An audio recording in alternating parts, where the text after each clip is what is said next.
నమస్తే, welcome to 99 TV special chit chat. Hello baby ఈ పేరే చాలా కొత్తగా, యూనిక్గా, చాలా బాగుంది, చాలా క్యాచీగా కూడా ఉంది. ఈ మూవీ పూర్తిగా డిఫరెంట్ మూవీ అంటున్నారు మూవీ టీం. అసలు ఈ మూవీలో ఉన్న స్పెషాలిటీ ఏంటి, అంత డిఫరెంట్ ఏంటి అనేది మనకి చెప్పడానికి ఆ టీం మొత్తం ఇక్కడ సిద్ధంగా ఉన్నారు మనతో మాట్లాడడానికి. ప్రొడ్యూసర్ గారు ఆదినారాయణ గారు, అలాగే డైరెక్టర్ రామ్ గోపాల్ రత్నం గారు అండ్ హీరోయిన్ కావ్య కీర్తి, వీరు ముగ్గురు ఇక్కడే ఉన్నారు. సో వారిని అడిగి movie details, hello baby making వెనుకున్న రీజన్స్ ఏంటి అవన్నీ తెలుసుకుందాం. నమస్తే అండి అందరికీ. నమస్తే. ఆదినారాయణ గారు, ఒక ప్రొడ్యూసర్గా మీరు చాలా మూవీస్ చేశారు. హలో బేబీ టైటిల్ చాలా బాగుంది, అంటే హీరోయిన్ బేస్ చేసుకుని వస్తుంది అనేది మీ టైటిల్ ద్వారా అయితే తెలుస్తుంది. అయితే ఈ మూవీకి first Indian hacking movie with solo character అంటున్నారు. సో ఈ మూవీ ఎస్టాబ్లిష్ వెనుక, ఈ మూవీని మీరు ప్రొడ్యూస్ చేయాలి అనుకోవడం వెనుక రీజన్ ఏంటి? It's a first Indian hacking movie with solo character అండి. ఇండియాలో హ్యాకింగ్ మీద తీస్తున్నటువంటి సింగిల్ క్యారెక్టర్ మీద మొట్టమొదటి సినిమా. అసలు యాక్చువల్ మేము కథ అనుకునేటప్పుడు విత్ క్యారెక్టర్స్ అన్నీ అనుకున్నాము. బట్ డెవలప్మెంట్ చేస్తున్నప్పుడు సోలో క్యారెక్టర్తో చేస్తే ఎలాగుంటుంది, ఇది ఒక ఎక్స్పెరిమెంట్ చేసినట్టు ఉండదు కదా అనే ఉద్దేశంతో ఇమీడియట్లీగా సోలో క్యారెక్టర్కి వెళ్ళడానికి ప్రిఫరెన్స్ ఇచ్చాము. డైరెక్టర్ గారిని రామ్ గోపాల్ రత్నం గారు already is very well experienced, చాలా పెద్ద పెద్ద మహానుభావుల దగ్గర వర్క్ చేసిన ఎక్స్పీరియన్స్ ఉంది. Plus very good in cinematic లాంగ్వేజ్లో చెప్పాలంటే విజనరీ ఉన్న అతను. సో ఇమీడియట్లీగా అతనితో మాట్లాడడం, షూటింగ్ ప్రిపేర్ అవ్వడానికి రెడీ అవ్వడం, ప్రీ ప్రొడక్షన్ వర్క్ స్టార్ట్ చేయడం వల్ల ఇదయ్యింది. అండ్ టైటిల్కి వచ్చేసరికి మ్యాక్సిమం ఫోన్ కాల్స్లో హలో బేబీ అని ఒక అబ్బాయి పిలుస్తుంటాడు ఈ అమ్మాయిని. ఓకే. సో అది టైటిల్ కూడా యాప్ట్గా ఉంటుంది అని చెప్పి ఇమీడియట్గా హలో బేబీ అని పెట్టడం జరిగిందండి. ఓకే. మరి ఈ మూవీని పెట్టారు, టైటిల్ ఇదంతా ఓకే. అసలు ఇది ఎస్టాబ్లిష్ అవ్వడానికి రీజన్ మీరే, ఈ స్టోరీ మీరే రాసుకున్నాను అంటున్నారు. ఏ సందర్భంలో ఈ స్టోరీని మీరు ఎస్టాబ్లిష్ చేయాలని అనిపించింది మీకు ఎప్పుడైనా మీ లైఫ్ ఇలాంటి సిచ్యువేషన్? నో వే, అసలు ఏం లేదండి. అసలు స్టోరీ ఎస్టాబ్లిష్మెంట్ అంటే ఒక పాయింట్, ఎక్కువ సినిమాలు చూస్తుంటాం, కొరియన్ లాంగ్వేజ్ కానీ అది ఇది కానీ చాలా చూస్తుంటాం. ఒక పాయింట్ ఎస్టాబ్లిష్మెంట్ వచ్చింది, హ్యాకింగ్ అనే పాయింట్. హ్యాకింగ్ మీద అసలు చాలా సినిమాలు లేవు అసలు. అది హ్యాకింగ్ మీద తక్కువ ఉన్నాయి, దానిలోని తెలుగులోని ఇంకా తక్కువ ఉన్నాయి, ప్లస్ సోలో క్యారెక్టర్ ఇంకా తక్కువ ఉన్నాయి అనే ఉద్దేశంతో ఇన్ని సినిమాలు చేసాం, ఒక ఎక్స్పెరిమెంట్ చేద్దాం ఏముందిలే అని పాయింట్తో వెళ్ళాం. ప్లస్ నాకు సినిమా ఇండస్ట్రీలో చాలా పెద్ద పెద్ద వాళ్ళందరూ తెలుసు. కొంతమందిని అడిగా ఇలాగా చేద్దాం అనుకుంటున్నాను ఏంటి విషయం అంటే, వాళ్ళు కూడా వెరీ గుడ్గా ఎక్స్పెరిమెంట్ చేస్తున్నావు, మేము సపోర్ట్ చేస్తామని అనడం జరిగింది. ఇమీడియట్గా దానికి శ్రీకారం చుట్టడం జరిగిందండి. ఓకే. కావ్య కీర్తి, హాయ్. ఈ స్టోరీ మీరు విన్నప్పుడు మొదటిసారిగా యాక్సెప్ట్ చేయాలి అనేటటువంటి ధైర్యం ఎలా వచ్చింది? ఎందుకంటే ఒక హీరోయిన్ అంటే చాలా ఊహించుకుంటూ ఉంటారు, ఆ స్టోరీ ట్రావెలింగ్, నేను చేసే సినిమా ఇలా ఉండాలి హీరోయిన్గా అనేది మనకి కొంత ఉంటుంది. బట్ ఇది ఒకే క్యారెక్టర్, మిమ్మల్ని బేస్ చేసుకునే వెళ్తున్నప్పటికీ కూడా సింగిల్ క్యారెక్టర్, ఇది ఎలా ఉండబోతుంది ఏంటి అనే కొన్ని భయాలు, డౌట్స్ ఉంటూ ఉంటాయి. కానీ మీరు యాక్సెప్ట్ చేసేసారు ఈ క్యారెక్టర్ని, మరి ఎలా యాక్సెప్ట్ చేయగలిగారు? ఫస్ట్ నేను this is my 6th film. So అన్ని మూవీస్ కన్నా ఈ మూవీ స్టోరీ విన్నప్పుడు నాకు చాలా డిఫరెంట్గా అనిపించింది. అట్ ద సేమ్ టైం నేను కూడా చాలా హ్యాపీగా ఫీల్ అయ్యాను. రియల్గా నాకు ఇలాంటి ఒక మంచి సబ్జెక్ట్ దొరకడం నేను చేసుకున్న అదృష్టం అనుకున్నాను. అండ్ నాకు స్టోరీ విన్నప్పుడు ఎలాగైనా ఈ సినిమా నేను చేయాలి, సో అన్నింటికన్నా చేస్తే ఈ మూవీ నాకు ద బెస్ట్ మూవీ అవుతుంది నా కెరియర్లో అని. సో నేను సార్ని నిజంగా నాకు నా లైఫ్లో వీళ్ళు గాడ్స్ లాంటి వాళ్ళే. ఇంత మంచి సినిమా నన్ను ట్రస్ట్ చేసి నాకు ఈ మూవీలో అవకాశం ఇచ్చినందుకు really I'm so happy and thank you both of you. Ram Gopal Ratnam garu, ఒక డెబ్యూ మూవీ, ఒక సింగిల్ క్యారెక్టర్తో, ఈ కంటెంట్తో మీరు వెళ్తున్నారు. డైరెక్టర్గా ఎస్టాబ్లిష్ అవ్వడానికి ఒక ఛాన్స్ కోసం ఎదురు చూడడం అనేది కామన్ అయినప్పటికీ, ఇలాంటి స్టోరీ మీ కెరియర్ బేస్ చేసుకొని ఇది రిస్క్ అని మీకు అనిపించలేదా? రిస్క్ ఉంది మేడం, ఇందులో రిస్క్ లేదని చెప్పను కానీ, బట్ ఏంటంటే రెగ్యులర్ మూవీస్ చేయడం కన్నా అంటే రెగ్యులర్ మూవీస్ అందరూ చేస్తున్నారు. సో మనకంటూ డిఫరెంట్ మార్క్ ఉండాలి. సో ఆ మార్క్ ఉన్నప్పుడు మనం ఏంటంటే చిన్న చిన్న ప్రయోగాలు చేస్తేనే మనం మార్క్ చేయగలం ఇండస్ట్రీలో. ఇప్పుడు లాట్ ఆఫ్ డైరెక్టర్స్ మొత్తం సేమ్ తీస్తూ ఉంటారు. సో డిఫరెంట్గా తీద్దాం అనుకున్నప్పుడు నాకు ఆదినారాయణ గారు అప్రోచ్ అయినప్పుడు మేము ఇద్దరం కూర్చొని ఫస్ట్ క్యారెక్టర్స్ రాసుకున్నాము. అంతా వర్క్ చేసుకున్న తర్వాత ఇద్దరం డిస్కస్ చేసుకున్నాం. అసలు క్యారెక్టర్స్ తీసి ఒకే అమ్మాయిని పెట్టి సో క్యారెక్టర్స్ అన్నీ ఫోన్స్ అలా రకరకాల క్యారెక్టర్స్ కనబడకుండా సింగిల్ క్యారెక్టర్తో వెళ్తే ఎలా ఉంటుంది అని ఇద్దరం చర్చించుకున్నాం. సో బాగుంది అనిపించింది మాకు కూడా. సో సెర్చ్ చేసాము, ఎక్కడా లేదు. అంటే సింగిల్ క్యారెక్టర్స్ మూవీస్ అన్నీ ఉన్నాయి కానీ బట్ చాలా మంది కనబడతా ఉంటారు, వాళ్ళ వాయిస్లు కనబడతాయి, ఓన్లీ ఫేస్ కనబడుతుంది తప్ప మిగతా అన్నీ ఉన్నాయి. సో సోలోకి ఒకే అమ్మాయి అసలు స్క్రీన్ మొత్తం కనబడితే ఎలా ఉంటుంది అని ప్లాన్ చేసుకొని ఒక విధంగా రిస్క్ అయినా సరే ఆదినారాయణ గారు చాలా హెల్ప్ చేశారు దానికి. ఆయన కూడా ఎందుకంటే పెట్టేది ఆయన కాబట్టి అంతా. సో ఆయన నన్ను బాగా నమ్మారు. సో అవుట్పుట్ కూడా చాలా బాగా వచ్చింది దాని ప్రకారం. సో టోటల్ 2 hours మేము ఆడియన్ని కూర్చోబెట్టగలం అన్న నమ్మకం వచ్చింది మాకు. అదే 2 hours అంటున్నారు. 2 hours అంటే జనరల్గా ఒక ఆడియన్ వచ్చి ఒక మూవీ చూడాలి అన్నప్పుడు రకరకాల ఎలిమెంట్స్తో ఊహించుకుని వస్తూ ఉంటారు. బట్ మీరు ఒకటే క్యారెక్టర్ని త్రోఅవుట్ 2 hours కూర్చోబెట్టాలి. కూర్చోబెట్టడం అంటే అదేమి చిన్న విషయం కదా. ఒకటి స్టోరీలో స్టఫ్ కానీ కథ, స్క్రీన్ ప్లే ఇవి పూర్తిగా చాలా స్ట్రాంగ్గా ఉంటేనే ఆడియన్ అక్కడ కూర్చోగలుగుతారు. అది మీకు రిస్పెక్ట్ ఫ్యాక్టర్ అనిపించలేదు? అంటే మనం చూస్తున్నంతసేపు మనకి క్యారెక్టర్స్ కనబడవు కానీ వినబడతా ఉంటాయి మేడం. ఓకే. సో మీకు lot of characters is there. ఈ సింగిల్ ఉమెన్ అంటే ఈ అమ్మాయి ఒక్కతే ఏం చేయదు. సో లాట్ ఆఫ్ క్యారెక్టర్స్ మీకు ఒక 20-30 క్యారెక్టర్లు ఉంటాయి. బట్ మనకి కనిపించేది విజువల్ గా కనబడరు తప్ప 20-30 క్యారెక్టర్స్ ఉన్నాయి. ఓకే. బట్ ఈ అమ్మాయి కనబడుతుంది అనమాట. అదే టెక్నికల్ గా చాలా జాగ్రత్తగా చాలా కష్టపడాల్సి వచ్చింది. అది ఇప్పుడు ఒక 10 మందితో చేయడం అన్నది మనం చాలా ఈజీ. సో ఈ క్యారెక్టర్ డైలాగ్ ఆ క్యారెక్టర్ అవగానే వెళ్ళిపోతాం మనం. సో సింగిల్ క్యారెక్టర్ మీద ఆపోజిట్ క్యారెక్టర్ కనబడదు కానీ డైలాగ్ పోస్ట్ చేయాలి, దానికి తినే ఎక్స్ప్రెషన్ ఇవ్వాలి, తిని చెప్పేటప్పుడు కూడా తినే ఎక్స్ప్రెషన్ ఇవ్వాలి, ఆపోజిట్ డైలాగ్ కూడా తినే ఎక్స్ప్రెషన్ తినే రియాక్ట్ అవ్వాలి, ఇన్ని తినే చేయాలి. సో చాలా రిస్క్ ఫ్యాక్ట్. బట్ తిని బాగా చేసింది. సో దానివల్ల మాకు కూడా కొంచెం ఈజీ అయ్యింది.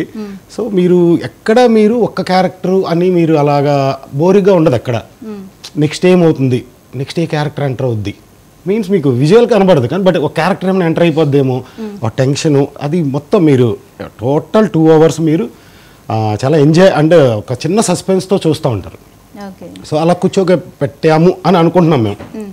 సార్ మరి ఇంత ఒకటే క్యారెక్టర్తో మీరు సినిమాకి వెళ్తున్నారు కాబట్టి ఎక్స్పీరియన్స్డ్ ఆర్టిస్ట్ ఉంటే బాగుంటుంది అనే ఆలోచన రాలేదా? ఒక తను కావ్యకీర్తి హీరోయిన్గా మనకి ఇక్కడ కనిపిస్తుంది. ప్రీవియస్ మూవీస్ ఎక్స్పీరియన్స్ ఉన్న ఒకటి ఆడియన్కి ఒక మంచి ఫేమ్ ఉన్న హీరోయిన్ పెట్టుకుంటే బాగుండను, ఎలా ఎలివేట్ చేస్తుందో తిని మీదే బేస్ అయితే మూవీ ఉంటుంది అనే ఆలోచన మీకు ఎప్పుడైనా వచ్చిందా, అనిపించిందా? లేదండి. ఎందుకు లేదంటే అంటే తనలో అంత స్ట్రెంగ్త్ ఏం కనిపించింది, తిను పర్ఫెక్ట్ అంటే ఫస్ట్ ఆఫ్ ఆల్ మేము ఇందు మీద ఒక 1.5 year వర్క్ చేసినప్పుడు we trusted the subject, story అసలు అవుట్ అండ్ అవుట్ అనమాట. ఇంక మీకు అసలు చెప్పక్కర్లేదు. ప్రతి ఫ్రేమ్లోని వాట్ నెక్స్ట్ అనేది ఉంటుంది. అలాగని సస్పెన్స్ మూవీ కాదు అయ్యింది, అలాగని ఇది సస్పెన్స్ మూవీ కాదు, హర్రర్ ఫిలిం కాదు, కానీ ఆ ఇంటెన్షన్ వస్తుంది ఏం జరుగుతుంది నెక్స్ట్ ఏం జరుగుతుంది అని. ఒక పర్సన్ చూస్తున్న వాళ్ళు ఇన్వాల్వ్మెంట్ సినిమాలోకి వెళ్తారు. అంటే అప్పుడు ఆర్టిస్ట్ని చూడరు. ఆర్టిస్ట్ ఎప్పుడైతే చూడలేదో దెన్ మనకి బాగా చేసిన ఆర్టిస్ట్ కావాలి. అలా బాగా చేసిన ఆర్టిస్టుల కోసం సెలెక్ట్ చేసుకున్నప్పుడు దొరికిన అమ్మాయే ఈ కావ్యకీర్తి. అప్పుడు ఈ అమ్మాయి అయితే పర్ఫెక్ట్గా చేయగలదు, ఈ రోల్కి ఈ అమ్మాయి పర్ఫెక్ట్గా సెట్ అవుతుంది, ఈ అమ్మాయి ఎక్స్ప్రెషన్స్ బాగుంటాయి అని మేము క్యాల్కులేట్ చేసుకొని ఈ అమ్మాయిని పెట్టుకోవాల్సి వచ్చింది. First thing. కావ్య ఈ క్యారెక్టర్ చేస్తున్నప్పుడు విన్నప్పుడు నీకు నచ్చి ఓకే చేసావు, క్యారెక్టర్ చేస్తున్నప్పుడు నువ్వేమైనా స్ట్రగుల్ అయినటువంటి సిచ్యువేషన్స్ వచ్చాయా? యా డెఫినెట్గా. ఎందుకంటే కొన్ని సీన్స్ మనము చేయగలుగుతాం, కొన్ని చేయలేము. సో అలాంటప్పుడు నాకు ప్రొడ్యూసర్ గారైనా డైరెక్టర్ గారైనా చాలా సపోర్ట్ చేశారు. కొన్ని సిచ్యువేషన్స్లో అమ్మో నేను చేయగలుగుతానా అని కొంత దిగులుగా చెందినా కానీ వీళ్ళు నాకు మళ్ళీ at the same time strongness ఇస్తూ యూ కెన్ డూ, నువ్వు చేయగలుగుతావు, సో మేము ఉన్నాం కదా, మేము చేపిస్తాం కదా అని అలా సపోర్ట్ చేస్తూ ఎంకరేజ్ చేస్తూ వచ్చారు. సో వీళ్ళే కాకుండా ఇంకా డైరెక్షన్ డిపార్ట్మెంట్లో కూడా చాలా వరకు నాకు సపోర్టివ్గా హెల్ప్ చేస్తూ ఉన్నారు. సో వాళ్ళందరితో నేను ఓకే బాగా చేశాను. ఎనీ పర్టిక్యులర్ సీన్ ఇది నా వల్ల కాదు బాబోయ్ అని డైరెక్టర్ గారు నిన్ను ఏడిపించిన సందర్భం ఉందా? ఉన్నాయా? ఉండవు కదా. మా డైరెక్టర్ గారికి ఇంకా చెప్పాలంటే ఏగ ఇలాగ వెళ్తే అది కట్, అమ్మాయి బాగా చేసిన సంబంధం లేదు, ఏగ వెళ్ళినా చాలా దోమ వెళ్ళినా మళ్ళీ రీటేక్, వైడ్లోనైనా క్లోజ్లోనైనా రీటేక్ తప్పదు. అసలు బాబాయ్ అసలు ఏమి అక్కడ ఆ చిన్న పేపర్ పడిపోయింది సార్ కనబడదు సార్ అంటే లేదు తీసేయండి వద్దు ఎందుకు మనకి రిస్క్? అసలు కాంప్రమైజ్ అయ్యేవారు కాదు. అలాగే మరి చాలా పడ్డది చెప్తారు. చెప్పండి ఒక సిచ్యువేషన్ చెప్పండి ఏదైనా. పోనీ ఆయన తిట్టిన సందర్భం చెప్పండి. చాలా తక్కువ. లేదు, ఏదైనా నేను కొన్ని సీన్స్ నేను చేయలేకపోతే 2-3 టేక్స్ తీసుకున్నా, కానీ సార్ మాత్రం ఎప్పుడైనా ఒకటే హ్యాపీగా నవ్వుతూ ఏం కదమ్మా చెయ్యి, మెల్లిగా చెయ్యి, పర్వాలేదు, ఈ టేక్ కాకపోయినా నెక్స్ట్ టేక్లోనే యూ కెన్ అని అలా సపోర్ట్ చేస్తూ వచ్చారు. అండ్ ఇంకా 2-3 సీన్స్ అయితే నేను అసలు చేయలేకపోయాను. బట్ సార్ అయినా అప్పటికి కూడా అసలు నన్ను ఒక మాట కూడా అనలేదు. Just Kavya you take some time, నువ్వు కూల్ అయిపోయాకనే చేద్దామంటూ సపోర్ట్ చేస్తూ వచ్చారు. కానీ తిట్టను మాత్రం తిట్టలేదు. మీరు ఏమీ తిట్టలేదు అంటున్నారు, లోపల ఏమైనా తిట్టుకున్నారా? ఇక్కడ తిను ఓన్లీ వన్ క్యారెక్టర్. మనకు ఒక 15-20 క్యారెక్టర్స్ ఉన్నాయి అనుకోండి. సో దీనికి కాసేపు రెస్ట్ ఇవ్వచ్చు, వేరే క్యారెక్టర్ మనకు తీసుకోవచ్చు, మళ్ళీ దీనికి రావచ్చు. సో అలా వెళ్తూ ఉంటుంది. సో దీని దగ్గరికి వచ్చే ప్రాబ్లం ఏంటంటే ఏదైనా ప్రజెంట్ దీనికి కనబడతానే ఉంటుంది. దీని ఫేస్లో కానీ దీని ఇదిలో కానీ ప్రజెంటేషన్ కనబడిపోతూనే ఉంటుంది. సో దీన్ని మనం తిట్టి హట్ చేసినా కూడా చాలా ప్రాబ్లం అవుతుంది. సో అందుకే తిట్టను. జనరల్గా నేను అలాగా అరిశాను కానీ ఇవి కూడా చిన్నవే. బట్ కాకపోతే ఏంటంటే చాలా ట్రై చేసింది. ఎందుకంటే ఒకే క్యారెక్టర్ ఎన్ని రకాల ఎక్స్ప్రెషన్స్ ఇవ్వాలి, స్ట్రైన్ అయిపోతారు ఆటోమేటిక్గా. ఆర్టిస్ట్ అన్నది ఇప్పుడు ఎక్కువ మంది ఆర్టిస్టులు ఉంటే సో వాళ్ళకి రెస్ట్ దొరుకుతుంది. సో ఇక్కడ మార్నింగ్ నుంచి ఈవినింగ్ వరకు కెమెరా ఆన్ అయిందంటే తిని తప్ప ఎవరు కనబడరు. సో ఆటోమేటిక్గా తను కొంచెం చిన్న ప్రాబ్లమ్స్ ఉంటాయి. బట్ బాగా చేసింది. క్లైమాక్స్లోనే అరిశాను కానీ బట్ తను మర్చిపోయింది ఆల్రెడీ. క్యారెక్టర్ ఎస్టాబ్లిష్మెంట్ తను ఉంది, తన క్యారెక్టర్ని మీరు ఎస్టాబ్లిష్ చేశారు.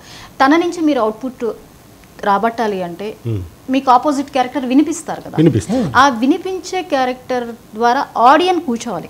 ఆడియన్స్కి ఆ క్యారెక్టర్ మా కంటికి కనిపించాలి. అది అందులోనే మీ వర్త్ ఏంటి, మీ టాలెంట్ ఏంటి అనేది ఎస్టాబ్లిష్ అవుతుంది. సో ఈ కనిపించని క్యారెక్టర్ని మీరు ఎస్టాబ్లిష్ చేయడంలో ఎలాంటి స్ట్రగుల్స్ ఫేస్ చేశారు? అంటే ఇది చాలా స్ట్రగుల్స్ ఉన్నాయి మేడం. దీని టీం వర్కే.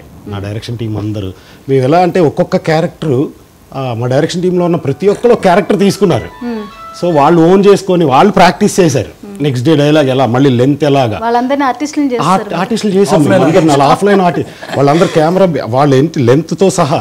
సో మళ్ళీ మనకి డబ్బింగ్లో ప్రాబ్లం రాకూడదు. అంటే నా లాంగ్వేజ్ ఒకలా ఉంటుంది, నేను చాలా ఫాస్ట్గా మాట్లాడనుకోండి, సేమ్ మళ్ళీ మనకి డబ్బింగ్ ఆర్టిస్ట్ దొరకాలి. Timing important. సో ఇవన్నీ మేము ప్రాక్టీస్ చేసాం ఒక 1 వీక్ బిఫోర్. అంటే ఆర్టిస్ట్గా తను కాకుండా టీం కూడా వాళ్ళ డైలాగులు ప్రాక్టీస్ చేశారు వెనకాల. సో ఇలా మాట్లాడాలి, మోడ్యులేషన్ ఇది. సో కానిస్టేబుల్ క్యారెక్టర్ అంటే ఒక 2-3 క్యారెక్టర్లు ఉంటే ఈ క్యారెక్టర్ ఇలా మాట్లాడాలి, ఈ క్యారెక్టర్ ఈ లాంగ్వేజ్ కావాలి, ఈ క్యారెక్టర్కి ఇలా టీం వర్క్ చేసాం మొత్తం. ఒక 1 వీక్ వర్క్ చేసి ఓన్లీ డైలాగ్స్ కోసమే. మళ్ళీ ఏం స్క్రీన్ మీద కనబడరు. బట్ ఆ చెప్పడానికే మేము ప్రాక్టీస్ చేసి అప్పుడు తిని కెమెరా ముందుకు వెళ్ళినప్పుడు ఈ పలానా క్యారెక్టర్ వాళ్ళు ఎలా అంటే తినికి కూడా ఏం చెప్పామంటే ఆ క్యారెక్టర్నే పిలవమన్నాం. సపోజ్ అంటే క్యారెక్టర్ పేర్లు చెప్పట్లేదు, నేను ఏదో ఒక సపోజ్ ఒక రామ్ అంటే రామ్ అని అక్కడ వచ్చి నుంచి ఉంటాడు, తిను మాట్లాడుకుంటా ఉంటారు. సో అలాగా చాలా కష్టపడ్డాం దానికోసం. సో తను దానికి బాగా సపోర్ట్ చేసింది. So it's team work. అందరూ వర్క్ చేశారు, అందరూ నేర్చుకున్నారు. ముందు వాళ్ళ డైలాగులు నేర్చుకొని వాళ్ళు అక్కడ చెప్తేనే తిని ఆటోమేటిక్గా తను చేయగలిగింది. సో అప్పటికప్పుడేమీ చేయలేదు, టీం అందరూ నేర్చుకున్నారు. ఆఫ్లైన్లో ఆ క్యారెక్టర్ని వాళ్ళు అడాప్ట్ చేసుకోవాలి, చాలా ఇంపార్టెంట్. అడాప్ట్ చేసుకోవాలి. అట్ ద సేమ్ టైము మనకి డ్యూరేషన్, టైమింగ్ కూడా తిని ఎక్స్ప్రెషన్ ఇవ్వాలి, వాళ్ళ డైలాగ్ చెప్పాలి. సో వాళ్ళు కూడా చాలా ఇన్వాల్వ్మెంట్, టీం అందరూ చాలా ఇన్వాల్వ్మెంట్గా అంటే చేసేటప్పుడు ఎంజాయ్ చేస్తున్నప్పుడు మేడం ఆటోమేటిక్గా వచ్చేస్తుంది. సో ఒక క్యారెక్టర్ నాకు ఇచ్చినప్పుడు నేను డైలాగ్ చెప్తున్నప్పుడు ఒక 4-5 సార్లు ప్రాక్టీస్ చేసినప్పుడు ఏమవుతుందంటే వాళ్ళకు కూడా ఇంట్రెస్ట్ వచ్చి వాళ్ళకి కూడా ఓకే మనం కనబడంగానే వినబడతాం అన్న ఫీలింగ్లో ఉంటుంది. సో తనకి అలా ప్రాక్టీస్ చేయించి సో టీం అందరూ చాలా హార్డ్ వర్క్ చేసాం ఈ విషయంలో. ఆ విషయంలో మాత్రం సార్ బాగా సపోర్ట్ చేశారు. సార్ ఇంతకీ హలో బేబీ సస్పెన్స్ కాదు, థ్రిల్లర్ కాదు అంటున్నారు. అసలు ఇది ఏ కంటెంట్తో మీరు హ్యాకింగ్ అనేది మెయిన్ బేస్ చేసుకొని ఇక మెయిన్గా ట్రావెల్ అయ్యేది ఏంటి? ఓన్లీ హ్యాకింగ్, ఎలాంటి కమర్షియల్ ఎలిమెంట్స్ లేదు. అంటే కమర్షియల్ ఎలిమెంట్స్ అంటే మీకు ఇందులో కామెడీ కావాలని రాదు, లవ్ కావాలని రాదు, రివెంజ్ కావాలని రాదు. సినిమా దాన్ని అన్నీ తెచ్చుకుంటుంది. రీసెంట్గా ఒక డైలాగ్ ఉంది, when the movie likes you automatically it will give everything to you. అలాగా ఈ సినిమా ఇష్టపడి ఆ సినిమా కావాల్సినవన్నీ అది తెచ్చుకుంది. అంటే ఫర్ ఎగ్జాంపుల్ చెప్తున్నానండి, ఇప్పుడు మీరు ఎక్కడ ఉన్నారు, నేను మీకు ఫోన్ చేసి మీరు ఏం చేస్తున్నారు, ఏ డ్రెస్ వేసుకున్నారు, అక్కడ ఎవరితో మాట్లాడుతున్నారు అన్నీ నేను మీకు చెప్పాను అనుకోండి, you will feel somewhat surprise. ఎక్కడ ఉండుంటారు కదా అనుకుంటారు. అది అయిపోయింది. మీరు ఎవరితో మాట్లాడుతారో వాళ్ళు ఏం చేస్తున్నారో కూడా చెప్తాను నేను. మీరు మాట్లాడడం మీతో ఫోన్ చేసి చెప్పడం అనేది ఒక ఎత్తు అయితే, మీరు ఆ టైంలో ఎవరికైనా ఫోన్ చేస్తే వాళ్ళు ఏం చేస్తున్నారో కూడా నేను చెప్తాను. సో ఎవరెవరికైతే మీరు ఫోన్ చేస్తున్నారో వాళ్ళందరూ ఏం చేస్తున్నారో నేను చెప్తా. So it's a complete track. అయితే టెన్షన్ క్రియేట్ చేస్తారు 100%. పూర్తిగా టెన్షన్. అసలు లాస్ట్ బిఫోర్ క్లైమాక్స్ వరకు హీరోయిన్కి ఏం జరుగుతుందో తెలియదు, అసలు హ్యాక్ అయిందని కూడా తెలియదు. వాడు లైక్ చచ్చిపోయాడు అంటాడు, కొంతసేపు వచ్చి శక్తులు వచ్చాయి అంటాడు. ఇలా డిఫరెంట్ ఆస్పెక్ట్స్ వస్తుంటాయి. ఈ అమ్మాయి క్లారిఫికేషన్ గురించి చాలా మందితో మాట్లాడుతుంటుంది. వాడు ఏం పరిస్థితుల్లో ఉన్నాడు కూడా చెప్పేస్తుంటాడు. So she will get confuse. ఈ కన్ఫ్యూజ్ని క్లైమాక్స్లో ఏం చేసాం, ఆ అమ్మాయికి ఎలా తెలిసింది అది, ఆ తర్వాత దాన్ని ఆ అమ్మాయి సాల్వ్ ఎలా చేసుకుంది అనే దాని మీద జరిగాం. అంటే ఫస్ట్ అండి ఇలాంటి సినిమాలకి ఎప్పుడూ కూడా అండి నెంబర్ 1 100% మన స్క్రీన్ మీద కనిపించే అమ్మాయి బాగా యాక్ట్ చేయాలి. 100%. మేము అనుకోండి డైరెక్టర్ గారు కానీ నేను కానీ తక్కువ అందరూ కూడా back end, we can tell them ఎలా చేయాలని. నెక్స్ట్ మా కెమెరామెన్ రమణ గారు బాగా ఆసమ్, నిజంగా ప్రతి ఫ్రేము ఎంత బ్యూటీ కావాలంటే ప్రతి చిన్న మైనర్ ప్రాబ్లమ్స్ని కూడా అతను క్యాచ్ చేసేవారు. సార్ నాకు ఇలా కావాలి, నాకు ఇదే కావాలని డైరెక్టర్ గారిని అడగడం, అతను వచ్చి సార్ ఇది కావాలంట, ఇది తీసుకురండి అర్జెంటుగా అనడం, మళ్ళీ బాయ్స్ని పంపించి పరిగెట్టి రావడం. రెండోది మా ఎడిటర్ సాయిరామ్, ఈ అబ్బాయి ఆల్రెడీ ఎక్స్పీరియన్స్ వెల్ ట్రైన్డ్ బాగా. మేము మా దగ్గర ఉంచుకున్నాం, ప్రతి సీను అవగానే డైరెక్టర్ ఇవ్వడం, కట్ చేయడం, చూపించడం, తప్పు ఉంటే మళ్ళీ డిలీట్ చేసి మళ్ళీ చేయడం. ఎవ్రీ సీన్ ప్రతి సీన్కి చేసుకోమన్నాం. దాంతో ఒకటి వచ్చింది మ్యూజిక్ డైరెక్టర్ సుకుమార్ గారు. అసలు ఇంక తిరగలేదు అనమాట. మ్యూజిక్ సినిమాకి ప్రాణం పోసింది మ్యూజిక్. చాలా ఇంపార్టెంట్. ఎందుకంటే మనం వినాలి, వెయిట్ చేయాలి, 2 hours వెయిట్ చేయాలి. ఆ 2 hours వెయిట్ చేయించడానికి మూల కారణం అయ్యారు సుకుమార్ గారు. సింగర్స్ కానివ్వండి, పెద్ద మొత్తం చిన్న మీరు ఎంచుకోవడానికి రీజన్ ఏంటి? తన ప్రీవియస్ ప్రాజెక్ట్స్ ఏమైనా చూసారా? కాదండి, that's what I'm saying. Talent is important. ఇప్పుడు అతనికి ఆ ఇంటెన్షన్ ఖచ్చితంగా నేను చేయగలను అని దానికి ఒక చిన్న రీల్ ఇచ్చాం. మా ఫ్లో కావాలని అడిగాం, అతను ఇచ్చాడు. ఎప్పుడైతే ఇచ్చాడో అతను ట్యూన్ అయ్యాడు. దాంట్లో మాకు అర్థమైపోయింది, రైట్ ఇతను కరెక్ట్గా ఉన్నాడు, మనం ఇవ్వచ్చు. మీకు బాగా కనెక్ట్ అయ్యారు అంటే సినిమాకి కాదు, సినిమాకే కనెక్ట్ అయ్యారు. ఎప్పుడైతే సినిమాకి కనెక్ట్ అయ్యారో ఆబ్వియస్గా సినిమా లాక్కొని వెళ్ళిపోతుంది అని చెప్పి వదిలేసాం. సార్ మీరు అది ఇందులో లవ్ లేదు అది లేదన్నారు, కానీ పాటలు అంటున్నారు. అసలు మరి పాటల్ని మీరు వాంటెడ్ గా పెట్టారా? లేదండి, అసలు సిచ్యుయేషన్ బేస్డ్ 100% సిచ్యుయేషన్ బేస్డ్ ఉంటుంది సాంగ్ కూడా. ఎక్కడ వాంటెడ్గా సాంగ్ పెట్టాలి, దీనికి కాశ్మీర్ తీసుకెళ్ళాలి, దీనికి ఆడియన్స్ రిలాక్స్ అవ్వాలి కాబట్టి లేదు. కంపల్సరీగా ఇన్ పొజిషన్లో ఏం చేయాలో అదే చేసాం. సిచ్యుయేషనల్ బేస్ చేసుకునే సాంగ్స్ వస్తాయి. 100%. అంటే కొన్ని ఎమోషన్స్ని మనం డైలాగ్స్తో చెప్పలేము, సాంగ్తో చెప్పొచ్చు. కొన్ని ఎమోషన్స్ మనం ఎంత లెంతీ డైలాగ్స్ ఇచ్చినా కూడా అంత ఎమోషన్ చేయలేము, కానీ సాంగ్లో మనం విజువల్గా చూపించవచ్చు. అమ్మాయి ఎంత పెయిన్ ఫీల్ అవుతుంది, ఎలా అవుతుందన్న చూపించవచ్చు. సో అలాంటి చాటే మేము అంతే.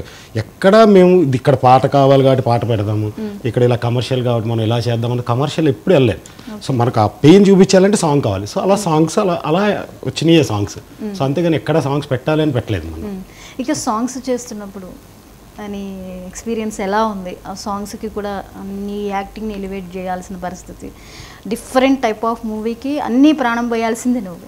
ఇంకా సాంగ్స్ విషయంలో నువ్వు ఎలాంటి గైడెన్స్ తీసుకున్నావు డైరెక్టర్ గారి నుంచి, ప్రొడ్యూసర్ గారి దగ్గర? బాగా స్ట్రెయిన్ అయింది. అలా ఏం లేదు, ఓకే 1 or 2 takesలో చేసేసాను. ఎందుకంటే నాకు ఫస్ట్ నుంచి సారా ఎక్స్ప్లెయిన్ చేశాడు కాబట్టి, సో నాకు ఆ క్యారెక్టర్లో ఇన్వాల్వ్ అయిపోయాను కాబట్టి డెఫినెట్గా అవుతానే కదా అవుట్పుట్ అనేది వస్తుంది. సో ఇన్వాల్వ్ అయిపోయి చేసేసాను. నాకు అంత పెద్దగా కూడా అనిపించలేదు, ఫాస్ట్గా చేసేసాను. అంటే తిను మంచి గుడ్ డాన్సర్, అయితే డాన్స్ చేయించలేదు కానీ బట్ మేము ఏంటంటే సాంగ్ అనుకున్న ఎక్స్ప్రెషన్స్ ఆటోమేటిక్ డాన్సర్ కాబట్టి వచ్చేసింది. అది ఏంటి సార్ పాప, మా అమ్మాయికి డ్యూయట్కి అవకాశం లేకుండా అమ్మాయిని డాన్స్కి అవకాశం లేకుండా చేశారు. సో సాంగ్ డిమాండ్ మేడం, అది అంతేగాని తనకి డాన్స్ చేయలేం కదా, చేయబెట్టలేం కదా. బట్ తను ఎక్స్ప్రెషన్స్ సాంగ్స్లో చాలా బాగా ఎక్స్ప్రెషన్స్ చేసింది. సో మంచి డాన్సర్ కాబట్టి ఆటోమేటిక్గా ఫేస్లో ఇది వచ్చేస్తాయి, ఎక్స్ప్రెషన్స్ వచ్చేస్తాయి. నాకు తెలిసి డైలాగ్స్లోనే కష్టపడినప్పుడు డాన్స్ ఎక్స్పీరియన్స్ ఉందా? క్లాసికల్ అంటే నాకు చిన్నప్పటి నుంచి క్లాసికల్ అని వచ్చు. సో నేను ఎక్కడ ఏం ఇన్స్టిట్యూట్స్ కానీ అలా వెళ్ళలేదు, డైరెక్ట్ ఓన్ డ్యాన్స్ కానీ నేర్చుకున్నాను. క్లాసికల్ టచ్ ఉండడం వల్ల డైరెక్టర్ గారు బతికిపోయారు. అంతే, ఎక్స్ప్రెషన్స్ బాగా వస్తాయి. క్లాసికల్ టచ్ ఉన్నప్పుడు ఎప్పుడు ఎక్స్ప్రెషన్స్ మనం చెప్పవసరం లేదు, మనకు సీన్ చెప్పే వాళ్ళు ఇలా కావాలనగానే ఆటోమేటిక్గా డాన్సర్ కాబట్టి దానికి వచ్చేస్తుంది. ఎన్ని సాంగ్స్ ఇచ్చారు సార్ మీరు? 3 songs. 3 songs-కి వేరియేషన్ ఎలా ఉంటుంది? వేరియేషన్ డిఫరెంట్ అంటే మీకంటే సపరేట్ ఒక వచ్చేసరికి సాంగ్ అంటే మీకు సీన్ దగ్గర మనకు ఒక పెయిన్ చెప్పాను కదా మీకు, ఇప్పుడు ఒక పెయిన్ చూపించాలి అన్నప్పుడు ఆ పెయిన్కి తగ్గట్టు ఆ సాంగ్. సో ఎందుకంటే మనకి డ్యూయెట్లు ఇలాంటివి ఏమి ఉండవు, సింగిల్ క్యారెక్టర్ కాబట్టి అవకాశమే లేదు కాబట్టి. సో అంటే 2-3 వేరియేషన్స్ ఉన్నాయి అమ్మాయి క్యారెక్టర్లో, అంటే మేము రివీల్ చేయకూడదని చేయట్లేదు. సో దాన్ని బట్టే సాంగ్స్ కూడా మేము డివైడ్ చేసాం అనమాట. అంటే ఇక్కడ కూడా సస్పెన్స్ మెయింటైన్ చేస్తారు మీరు. సస్పెన్స్ అంటే ఏం లేదు యాక్చువల్గా. ఫస్ట్ అంతా హ్యాపీగా ఎవరైనా హ్యాపీ స్టార్ట్ అవుతుంది, హ్యాపీ సాంగ్. మధ్యలోకి వచ్చేసరికి సాడ్ వస్తుంది, సాడ్ సాంగ్. క్లైమాక్స్కి వచ్చేసరికి హ్యాక్ వస్తుంది, హ్యాక్ సాంగ్. ఇలా 3 కేటగిరీలో అనుకున్నాం సాంగ్స్. చాలా ప్లానెడ్ గా మీరు చెప్పిన దాన్ని బట్టి మీరు ఎంత ప్లానెడ్ గా సాంగ్స్ ని ప్రిపేర్ చేస్తారో అర్థం అవుతుంది. అందుకని మా సింగర్స్ ని కూడా అలాగే కూర్చోబెట్టి, ఇమ్రాన్ అని కానీ, గణేష్ అని కానీ, లోకేష్ వీళ్ళతో కూర్చోబెట్టి ఇది సిచ్యువేషను. నాకు ఇక్కడ చాలా దగ్గర 20-30 సార్లు విన్నాం సాంగ్స్. అంటే కన్ఫర్మేషన్ ముందు మాకు ఇలా కాదు, ఇలా కావాలి, ఇలా కావాలి. So the plan everything. అందరూ కష్టపడ్డారండి సినిమాకి. షూటింగ్కి ముందు నుంచి ఈ రోజు వరకు ఇది కంప్లీట్గా టీం వర్కే. టీం అందరూ సపోర్ట్ ఉంది. నెక్స్ట్ ఇంకా వాట్ నెక్స్ట్ అనేది దేవుడి దయ, ప్రేక్షకుల దయ. అంతే అంటే అంతే. మీరు ఇప్పటివరకు ఏది రిలీజ్ చేయలేదు మూవీకి సంబంధించి ఇప్పటిదాకా? లేదండి అసలు. ఇప్పుడే మొదటిసారి మీరు మాట్లాడుతున్నారు. అంటే అసలు హలో బేబీ అనే టైటిల్ ఒకటి ఉంది అని కూడా మేము ఎవరికి ఎక్స్ప్రెస్ చేయలేదు. దీన్ని బేస్ చేసుకుని మీరు ఈ రోజు 99 రివీల్ చేశారు. 99 టీవీ ద్వారానే రివీల్ చేశాం. ఎగ్జాక్ట్లీ. సో ఈ ఛానల్ నుంచి రివీల్ చేశారు. ఇంతకీ అసలు టీజర్స్ ప్రేక్షకులకు ఎప్పుడు వదులుతున్నారు? పోస్టర్స్, మోషన్ పోస్టర్స్, టీజర్స్ ఎప్పుడు వస్తున్నాయి? అంటే మా ప్లాన్ ఏంటంటేనండి, మాకు టీజర్స్ రెడీ అవుతున్నాయి, పోస్టర్స్ అయిపోయాయి ఆల్రెడీ, అండ్ తక్కువ కార్యక్రమాలు అన్నీ అయ్యాయి. ఇప్పటి నుంచి ఇస్తే ప్రేక్షకులు మర్చిపోతారేమో, పెద్ద సినిమాలు ఉన్నాయి కంటిన్యూగా. సో కొంచెం ఆగుదాం, మోస్ట్లీ న్యూ ఇయర్ నుంచి స్టార్ట్ చేద్దాం అనే ఆలోచనలో అయితే ఉన్నాం. అంటే మొత్తం షూటింగ్ పార్ట్ అయిపోయిందండి, పోస్ట్ ప్రొడక్షన్ కూడా అయిపోయింది. ఫస్ట్ కాపీ కూడా చూసి మార్నింగ్ ఫస్ట్ కాపీ చూసే right very good we can go on అనుకుని ప్లాన్ చేశాను. థియేటర్కల్కి వెళ్తాం. అలాగే నేను I'm the producer and distributor also. ఇప్పటికి ఒక 148 సినిమాలు చేశాను. సో థియేటర్కల్కి మాకేం ప్రాబ్లం లేదు దేవుడి దయ వల్ల. సో థియేటర్కి వెళ్ళి అక్కడ నుంచి ఓటీటీకి వెళ్దాం అని. అండ్ సేమ్ సబ్జెక్ట్ ఎక్కడ లేదు కాబట్టి హిందీ నుంచి కూడా we are getting lot of calls. అంటే సబ్జెక్ట్ ఇచ్చి మనకు కొంతమంది అడిగారు, లేదు అంటే డబ్ అయినా చేద్దాం, రీమేక్ అయినా చేద్దాం అనే ఆలోచనలో మేమే ఉన్నాం. అంటే డైరెక్ట్గా ఎవరికో కథ ఇవ్వకుండా మనమే చేద్దాం, బయటకి ఎందుకు ఇవ్వడం ఆలోచిస్తున్నాం మోస్ట్లీ. అదండి. సో చాలా ప్లానెడ్గా వెళ్తున్నారు. ఎగ్జాక్ట్. అంటే వీటికైనా డేట్ ఫిక్స్ చేశారా? మోషన్ పోస్టర్ ఎప్పుడు వస్తుంది? లేదండి, అదే అంటున్నాను కదా. అంటే నాకు ఆల్రెడీ ఇప్పుడు కొన్ని 2-3 పోస్టర్స్ రెడీగా ఉన్నాయి, ఒక మోషన్ పోస్టర్ రెడీగా ఉంది. అలా కాదు, నాకు కావాల్సింది కంప్లీట్ ఎవ్రీథింగ్ నాకు కంప్లీట్ అయిపోవాలి. అప్పుడు ఇండస్ట్రీలో ఉన్న హీరోస్ కానివ్వండి, డైరెక్టర్ గారు కానివ్వండి, ప్రొడ్యూసర్స్ కానివ్వండి, నాకు బాగా తెలుసు. అంటే నాకు ర్యాప్ ఉంది చాలా మందితో. ఒకేసారి ఒక్కొక్కరి దగ్గరికి వెళ్ళి ఒక్కొక్కటి ఓపెన్ చేద్దాం, కొంచెం సర్క్యులేషన్ చేద్దాం గట్టిగా. ఒకటి చేసి గ్యాప్ ఇచ్చి మళ్ళీ 10 రోజులు 15 రోజులు గ్యాప్ ఇచ్చి ఇలా వద్దు. సినిమా రిలీజ్కి ఒక 2-3 వీక్స్ ముందు నుంచి హ్యూజ్ పబ్లిసిటీతో వెళ్దాం అనే ప్లాన్లోనే ఉన్నామండి మేము కూడా. ఓకే. మీరు ఈ స్టోరీ చేస్తున్నప్పుడు మీకు ఎగ్జైటింగ్ సిచ్యువేషన్స్, అలాంటి సీన్స్ చేస్తున్నప్పుడు ఏమనిపించింది? డైరెక్టర్ గారు, ప్రొడ్యూసర్ గారు మా ఆడియన్కి అయితే ఒక సస్పెన్స్ని క్రియేట్ చేస్తున్నామని చెప్తున్నారు. మీరు క్యారెక్టర్ చేస్తున్నప్పుడు మీకు ఆ ఎగ్జైటింగ్ ఆ సిచ్యువేషన్స్ ఎలా? ఎగ్జైటింగ్ అంటే నేను ఫస్ట్ నుంచి లాస్ట్ దాకా ఎగ్జైటింగ్గానే ఫీల్ అయ్యాను. ఎందుకంటే అందులోకి వెళ్ళిపోయారు, అయితే ఇన్వాల్వ్ అయ్యాను కాబట్టి. సో నేను ప్రతి ఒక్క సీన్ కూడా ఇది చేయాలి, రియల్ లైఫ్లో అయితే ఎలా ఉంటుంది, నా సిచ్యువేషన్ ఏంటి, యాజ్ నా సిచ్యువేషన్ కాకపోయినా ఇంకా సమ్ అదర్ గర్ల్స్ ఉన్నప్పుడు అలాంటి సిచ్యువేషన్ వస్తే వాళ్ళు ఎలా ఫేస్ చేయగలుగుతారు, ఒక అమ్మాయికి ఇలాంటి సిచ్యువేషన్ వస్తే తను ఎలా ఫేస్ చేస్తుంది. సో ఈ మూవీలో నాతోని ఇంకా మిగతా అమ్మాయిలకు కూడా హ్యాక్ అవుతే సో ఇలా చేయొచ్చు అని కూడా మనం ఒక మంచి మెసేజ్ ఇవ్వచ్చు అని అలా సపోర్ట్ చేస్తారు. ఇందులో సీన్స్ ఏవైనా మీకు కనెక్ట్ అయ్యాయా, ఇలా నా లైఫ్లో ఇప్పుడు జరిగింది అనేది ఏదైనా ఒక సీన్ మిమ్మల్ని టచ్ చేసిందా? టచ్ చేయడం ఛాన్స్ లేదండి. ఛాన్స్ లేదు. ఎందుకంటే ఇప్పుడు రియల్ హ్యాక్ జరుగుతుంది, జరిగిన వెంటనే రియాక్ట్ అవ్వడం వేరు ఇక్కడ. కానీ ఇక్కడ అలా లేదు. 100% లాస్ట్ వరకు అమ్మాయికి అసలు హ్యాక్ అయ్యిందనే తెలియదు. అంటే నవ్వేడేస్ ప్రతి ఫేస్బుక్ కానీ వాట్సాప్ కానీ చాలా ఈజీగా హ్యాక్ అవుతున్నాయండి. We are suffering. ఎవడో డబ్బులు అడుగుతున్నాడు, నువ్వే అడిగావా, ఇవన్నీ కామన్గా వస్తున్నాయి. ఒక డబ్బు గురించే టాపిక్ వస్తుంది ప్రతి దగ్గర, హ్యాకింగ్ దగ్గర. బియాండ్ దట్ ఇంకోటి ఉంది, అది ఎవరు టచ్ చేయట్లా. అదేంటనేది నేను చూపిస్తున్నా. Super sir. అసలు డబ్బు అనేది వాళ్ళు కష్టపడితే మళ్ళీ వస్తుందండి. వాళ్ళు పోయినా మళ్ళీ రేపు ఎల్లుండో మళ్ళీ కష్టపడితే వస్తుందని నమ్మేవాడిని. కానీ దానికంటే ఒక చాలా ఇంపార్టెంట్ ఉంది హ్యాక్ చేస్తే, అది ఐడెంటిటీ. ఐడెంటిటీని అది ఏంటి, ఐడెంటిటీ ఏంటి అనేది నేను చెప్పబోతున్నా. అది ఓకే. డైరెక్టర్ గారి స్టోరీ ఎస్టాబ్లిష్మెంట్ దగ్గర నుంచి మొత్తం షూటింగ్ పార్ట్ పూర్తయ్యే వరకు మీరు దీన్ని ప్లాన్ చేసుకోవడంలో మీరు బిఫోర్ ఆఫ్టర్ ఎలాంటి హార్డ్ వర్క్ చేస్తారు? బిఫోర్ అంటే ఫస్ట్ మేము లైన్ అనుకున్నప్పుడు మేము చాలా సెర్చ్ చేసాం, అసలు ఇలాంటిది ఏమైనా ఉందా ఏంటి, అసలు ఎన్ని లాంగ్వేజ్లో ఉందా ఏంటి పరిస్థితి అని చూసాం. సో చూసి మొత్తం లేదు అని డిసైడ్ అయిన తర్వాత అప్పుడు మేము వర్క్ చేయడం స్టార్ట్ చేసాం. వర్క్ చేయడం ఎక్కడ అంటే ఏ లాంగ్వేజ్లో లేదు ఇలాంటిది ఒకటే అని అనుకున్న తర్వాత అప్పుడు మేము స్టార్ట్ చేసి రీప్రొడక్షన్ స్టార్ట్ చేసి దాని క్యారెక్టర్స్ ఎలాగా ఏం చేయాలి, సో ఏ క్యారెక్టర్ని ఎలా తీసుకురావాలి అంటే మనం ఇప్పుడు సార్ చెప్పినట్టు ఇప్పటి వరకు హ్యాక్ అయితే ఓన్లీ ఒక పాయింటే ఉంటుంది, మనీ పాయింట్ ఉంటుంది, వేరేది ఉంటుంది అంతే తప్ప దాని వెనకాల ఇంకో పాయింట్ ఉంది, అది ఎవరు క్యాచ్ చేయట్లేదు అని ఆ పాయింట్ని తీసుకొని ఎలా స్ట్రగుల్ అయితే ఎలా ఉంటుంది అన్నది దీని మీద ఒక దగ్గర 1.5 year కూర్చొని వర్క్ చేసి మొత్తం అంతా ఇలా చేయాలి ఇలా అనుకుని దాంతోపాటు టీం అందరూ కూడా అసిస్టెంట్ డైరెక్టర్స్ అందరూ కూడా మొత్తం అంతా టీం అందరూ కూడా వర్క్ చేసుకొని దీన్ని తీసుకొచ్చాం. షూట్కి వచ్చేసరికి ఏమవుతుందంటే మేడం మన పేపర్ మీద ఉండేది వేరు, షూట్లో వేరు. షూట్కి వచ్చేసరికి చాలా ఎందుకంటే ఒక్క క్యారెక్టరే మీకు మొత్తం చెయ్యాలి అంటే మార్నింగ్ నుంచి ఈవినింగ్ వరకు చేయాలి అంటే చాలా కష్టం అది. సో ఈ అమ్మాయి స్ట్రగుల్ అవ్వకూడదు, ఈ అమ్మాయి స్ట్రైన్ అవ్వకూడదు. బట్ కానీ మార్నింగ్ కెమెరా అనే దగ్గర నుంచి ఈవినింగ్ ప్యాకప్ అయ్యే వరకు తన మీదే ఉంటుంది కెమెరా. సో తన్ని ఎలా డీల్ చేసుకోవాలి, తన్ని ఎలా జాగ్రత్తగా చూడాలి అని చెప్పి అదొక ప్లాన్ చేసుకొని ఇదంతా అంటే లాట్ ఆఫ్ వర్క్ మనం మొత్తం చేసి సో తను కూడా బాగానే సపోర్ట్ చేసింది. సో ఇవాళ మార్నింగ్ చూసాం ఫస్ట్ కాపీ, మా కష్టానికి చాలా బాగా వచ్చింది. సో కాన్ఫిడెంట్ వచ్చింది, చాలా హ్యాపీ మేము. ఇప్పుడు మా అదంతా ఇప్పుడు ఈరోజు మార్నింగ్ చూసినప్పుడు తెలిసిపోయింది, okay right we are doing well అని. సార్ ప్రొడ్యూసర్ గారు ఇక చివరిగా చెప్పండి, ఈ మూవీ నుంచి జనానికి ప్రేక్షకులకి మీ మూవీ ద్వారా ఏం చెప్పబోతున్నారు? జనాలకు నేను ఏం చెప్పనండి, ఎప్పుడు ఎంటర్టైన్మెంట్ ఇస్తారా? ఎంటర్టైన్మెంట్ కూడా లేదండి. ఒక్క జనాలు అంటే నేను ఇన్ని సంవత్సరాలు ఈ ఎక్స్పీరియన్స్ ఉండడం వల్ల జనాలకు మనం ఏం చెప్తే వినరండి, వాళ్ళకి ఏం కావాలో అదే తీసుకుంటాం. అదే ఎందుకంటే వాళ్ళకి కావాల్సింది మీరు ఇచ్చారు. 100% ఇచ్చాను, 100% ఇచ్చా పక్క, నో డౌట్. 100%. కావ్య సార్ 100% ఇచ్చేసామంటున్నారు, నీ వంతు నువ్వు 100% ఇచ్చారనుకుంటున్నావా? నేనైతే అలానే అనుకుంటున్నాను, ఎందుకంటే ఇది ఒక గర్ల్కి సంబంధించిన విషయం కాబట్టి సో ఒక మంచి మెసేజ్ అయితే పబ్లిక్లోకి వెళ్తుంది అని అనుకుంటున్నాను. ఓకే. సో అందరూ డెఫినెట్గా చూడాలి అండ్ సపోర్ట్ చేయాలి, అందరు బ్లెస్సింగ్స్ ఉండాలి అని అనుకుంటున్నాను. మంచి సినిమా ఎప్పుడు ఆదరిస్తూనే ఉంటారు ప్రేక్షకులు.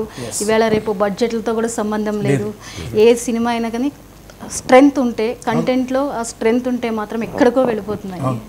సో అలాంటి మూవీతో మీరు వచ్చారు. డైరెక్టర్ గారు మీరు ఏం చెప్తారు? మీ డెబ్యూ కాబట్టి మీరు ఏం చెప్పదలిచారు? అంటే ఒక డిఫరెంట్ సినిమాతో రావాలి అనుకున్నానండి. సో అది నాకు ఈ స్టోరీలో అది కనబడింది. సో ఆ స్టోరీలో కనబడినప్పుడు నాకు ఇంకా దీన్ని ఇంకా డెవలప్ చేసి ఇంకా కూర్చున్నాం. అదే చెప్పాను కదా మీకు, 1.5 year వర్క్ చేసి డిఫరెంట్గా ప్రజెంట్ రెగ్యులర్ ప్యాటర్న్లో నేను డైరెక్టర్గా డెబ్యూ వెళ్ళకూడదు అనుకున్నాను నేను. సో వెళ్ళకూడదు అనుకున్నప్పుడు నాకు ఈ స్టోరీ తగిలినప్పుడు నాకు నచ్చింది. సో దీన్ని డెవలప్ చేసి మొత్తం అంతా కూర్చొని చేసి సో ఇది డిఫరెంట్ అండి, అంటే ఇప్పటి వరకు రాలేదు. దాంతో నాకు డెబ్యూ చాలా హ్యాపీ. రెగ్యులర్ ఫార్మేట్లో కన్నా ఇది నాకు చాలా హ్యాపీ అనిపించి సో చూడండి ప్రొడ్యూసర్ గారు మళ్ళీ దీనికి part 2 అంటారేమో. అనేసారండి ఆల్రెడీ, అయితే పర్లేదు, నేను కరెక్ట్ క్వశ్చన్ అడిగాను. ఎగ్జాక్ట్ క్వశ్చన్ మేము చెప్పలేదు కానీ ఆల్రెడీ యూనివర్సల్ పాయింట్ కాదు కదా. ఇప్పుడు కొత్త పాయింట్ వచ్చేటప్పుడు మనం దాన్ని మళ్ళీ రిటర్న్ చేసుకోవచ్చు. ఓకే అందుకనే దాన్ని రీవర్క్ చేయడానికి రెడీగా ఉంచుకున్నాం మేము కూడా. సో ఏది ఎలా ఉన్నా పార్ట్ 2 తీయడానికి రెడీగా ఉన్నారు. రెడీగా ఉన్నాం కూడా మేము. రిజల్ట్ సో ఆయన ఆల్రెడీ స్టోరీ పెట్టేసుకున్నారు. అంటే ఆల్రెడీ చిన్న మొక్క అనుకున్నాము, బట్ అంటే రిజల్ట్ తో సంబంధం లేదండి. ఓకే ఆ సార్ అది మాత్రం చెప్తున్నారు, నాకు రిజల్ట్ తో సంబంధం లేదు, పార్ట్ 2 చేద్దాము, ఇది పాయింట్ అనుకుంటున్నాం, చేద్దాం అన్నారు. సరే కొంచెం టైం ఏమంటే ఇది ఫస్ట్ దీన్ని ఎంజాయ్ చేద్దాం, ముందు అన్ని రోజులు కష్టపడ్డాం, దీని అవుట్పుట్ ఎంజాయ్ చేద్దాం, తర్వాత వీ కెన్ గో అని చెప్పారు. చూడాలి అది. ఓకే సూపర్ అండి, మీ మాటల్లో మీ కాన్ఫిడెంట్ అర్థమవుతుంది, ఆ ప్రొడ్యూసర్ గారి ప్యాషన్ తెలుస్తుంది. సో ఈ మూవీ మంచి సక్సెస్ని ఇవ్వాలి అని మనస్ఫూర్తిగా కోరుకుంటున్నాం. మీ పార్ట్ 2 కూడా ఏ ఆటంకాలు లేకుండా వెళ్ళిపోవాలి, విజయాలతో సంబంధం లేకుండా డిసైడ్ అయ్యారు కాబట్టి మీరు ఎంత స్ట్రెంగ్త్ ఉన్న స్టోరీని ఎస్టాబ్లిష్ చేశారో అర్థమవుతుంది. సూపర్ అండి, త్వరలోనే థియేటర్స్లో మీరు సందడి చేయాలి అని మనస్ఫూర్తిగా కోరుకుంటున్నాం. వీలైనంత త్వరగా మరి ఈరోజు హలో బేబీని రివీల్ చేశారు కాబట్టి ఇంకా మేము కూడా ఆడియన్స్కి మీరు ఎక్సైట్మెంట్ ఇచ్చారు, ఎప్పుడు రిలీజ్ చేస్తారు అని చెప్పేసి. ఓకే ఇదే అండి హలో బేబీ మూవీ టీంతో ముచ్చట్లు విన్నారు కదా. త్వరలోనే మనందరి ముందుకి రాబోతున్నాయి ఈ మూవీకి సంబంధించినటువంటి మోషన్ పోస్టర్స్ దగ్గర నుంచి టీజర్స్ అన్నీ వరుసగా మనకి ట్రీట్ ఇవ్వబోతున్నారు. ఆ తర్వాతే డేట్ని కూడా అనౌన్స్ చేయబోతున్నారు. మరి ఈ మూవీ ఎప్పుడు వస్తుందని మనం కూడా వెయిట్ చేసేద్దాం. ప్రొడ్యూసర్ గారి చేతిలో ఉంది, అలాగా డేట్ ఫిక్స్ చేయాల్సిన అవసరం ఉంది కాబట్టి. సో ఇది ఇవాల్టి special chit chat. Keep watching 99 TV.